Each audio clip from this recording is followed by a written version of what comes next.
ডিলিমিটেশনের জেরে পঞ্চায়েত নির্বাচন vote boycott ভাঙা দক্ষিণাকুল গ্রামে। এবারের পঞ্চায়েত নির্বাচন বদরপুরে শান্তিপূর্ণভাবে সম্পন্ন হয়।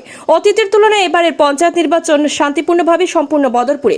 উত্তর করিমগঞ্জ বিধানসভা কেন্দ্রের 715 নং দক্ষিণ স্কুল এলপি স্কুলের 1 এবং 2 কেন্দ্রের ভোটাররা পঞ্চায়েতের সীমানা নির্ধারণে রাজনৈতিক ষড়যন্ত্রের অভিযোগ তুলে পঞ্চায়েত নির্বাচন ভোট বয়কট করেছেন। লামাজোয়া জিপি অফিস থেকে মাত্র 20 মিটার দূরে দক্ষিণকুলি গ্রামের জিপি অফিসটি কয়েকজনের রাজনৈতিক স্বার্থে 10 কিলোমিটার দূরে মহাকাল জিপিতে স্থানান্তরিত করা হয়েছিল।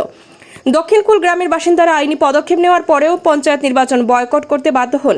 ভোট কেন্দ্রে প্রিসাইডিং অফিসারদের সাথে কথা বলার পর তারা জানান যে তারা ভোট দেওয়ার জন্য সম্পূর্ণ প্রস্তুত, কিন্তু সকাল 7:30 থেকে কোনো ভোটার তাদের ভোটাধিকার প্রয়োগ করেননি।